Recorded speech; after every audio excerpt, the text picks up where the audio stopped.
Om Shri Sairam. I am Abhishek C R. ನಂದು KCET ಎಕ್ಸಾಮಲ್ಲಿ engineering rank 1022 ಬಂದಿದೆ ಮತ್ತು BPO ರ್ಯಾಂಕ್ 330 ಬಂದಿದೆ.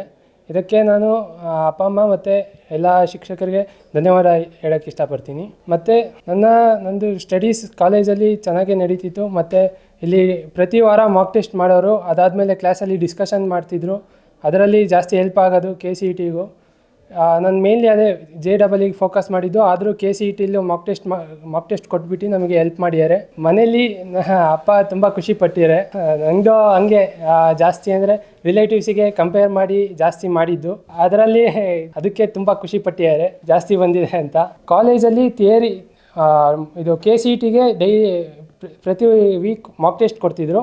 ಮತ್ತು ಇದು ಮಂತ್ಲಿ ಟೆಸ್ಟ್ಗಳು ಕೊಡ್ತಿದ್ರು, ಥಿಯರಿ ಟೆಸ್ಟ್ಗಳು. ಅದರಲ್ಲಿ ಬೋರ್ಡ್ಸಿಗೆ ತುಂಬ ಹೆಲ್ಪ್ ಆಗಿದೆ. ಬೋರ್ಡ್ಸಲ್ಲೂ ಜಾಸ್ತಿ ಸ್ಕೋರ್ ಮಾಡಿ, ಇಲ್ಲಿ KCETಲ್ಲೂ ಜಾಸ್ತಿ ಸ್ಕೋರ್ ಮಾಡಿ ನನಗೆ ಈಗ ಈ ರ್ಯಾಂಕ್ ಬಂದಿದೆ ಅಂತ ಹೇಳೋಕ್ಕೆ ಇಷ್ಟ. ನೆಕ್ಸ್ಟು ನಂದು JEE ಅಡ್ವಾನ್ಸಲ್ಲಿ 4,900 ರ್ಯಾಂಕ್ ಬಂದಿದೆ.